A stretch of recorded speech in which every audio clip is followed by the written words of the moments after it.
We're just going to have a conversation. Let's start. Why is water considered a precious source? Water is precious because it's necessary for life. Every human, animal and plant needs water to survive. We use water every day for drinking, cooking, cleaning, farming, and even making things like clothes and electricity. But many people in the world don't have access to clean water.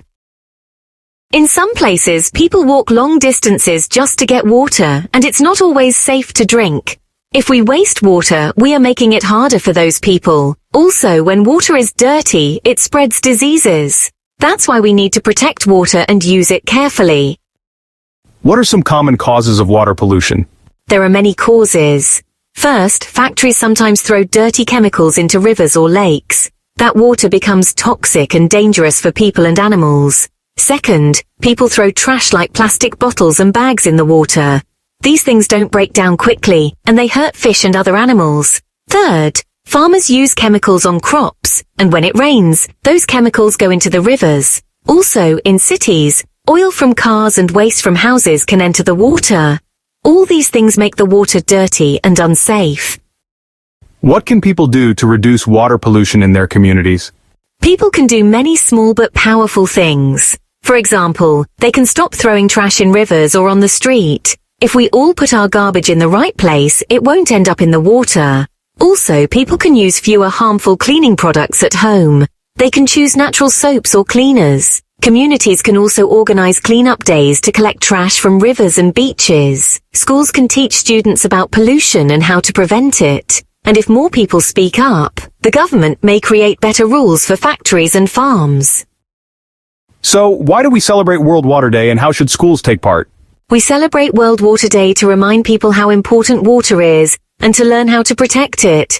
You know, many people forget that clean water is not something everyone has. It's also a day to help people think about how we use water and how we can help others. Schools can take part by doing activities like making posters, watching videos, or inviting speakers. And students can write poems or essays about water. They can even do experiments to learn how to clean dirty water. This helps everyone understand why water matters and what we can do to protect it.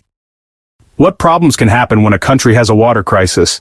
A water crisis can cause many problems. People might get sick from drinking dirty water. Farmers can't grow food, and that means there could be hunger. Also, schools and hospitals can't run without clean water. It can even lead to fights over water, or people having to leave their homes. What are some ways that clean water can change a person's life?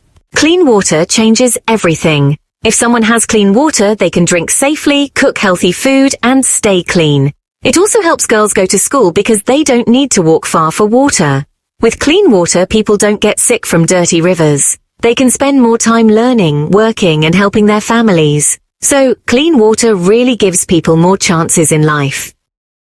Do you think drinking ocean water is a good solution to the water crisis? Why or why not?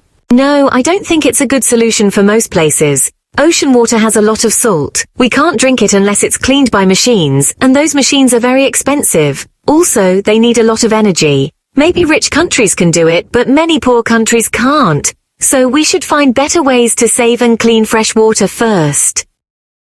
What actions should governments take to protect water sources? Governments should make strong rules. Factories should not put chemicals in the water. People should not throw trash in rivers. The government should also build more places to clean water and fix broken pipes. They can also teach people to save water. If governments act quickly, they can protect rivers and lakes for the future. What would you do if your city suddenly ran out of clean water? First, I would use the water I have very carefully. I would only use it to drink and cook. I would try to collect rainwater and tell my family and friends to do the same.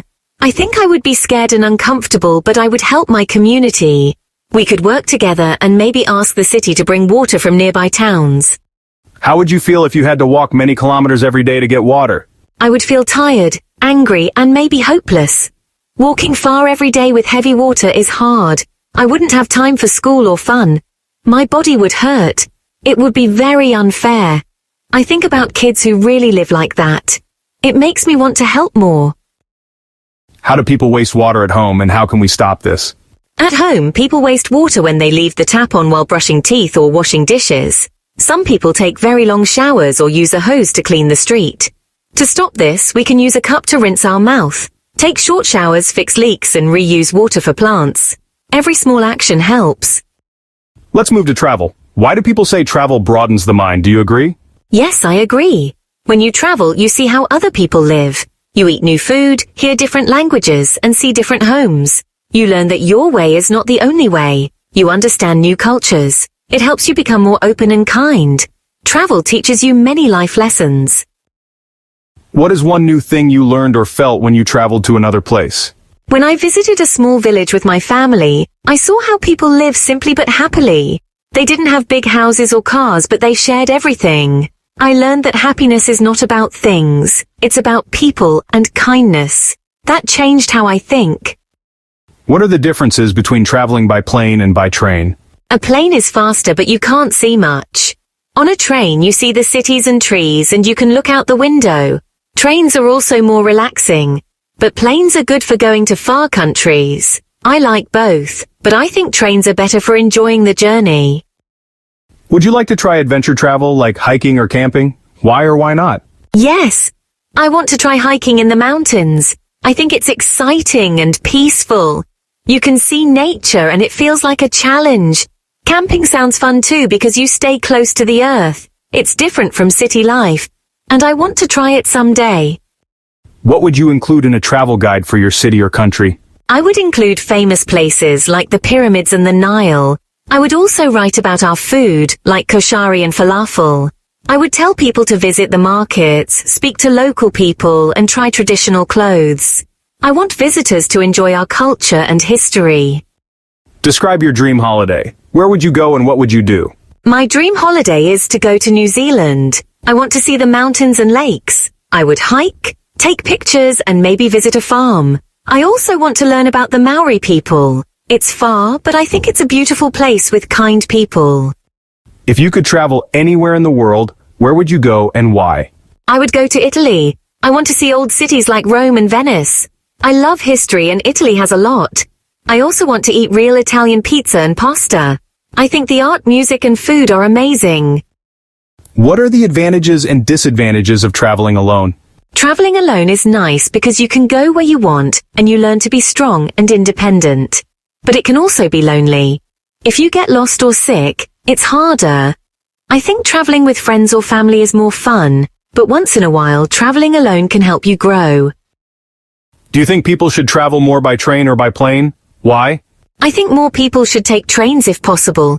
Trains are better for the environment. They use less fuel and make less pollution. Planes are faster, but not good for the earth. For short trips, trains are a better choice. What does the phrase travel as your teacher mean to you? It means that when you travel, you learn lessons that no school can teach you.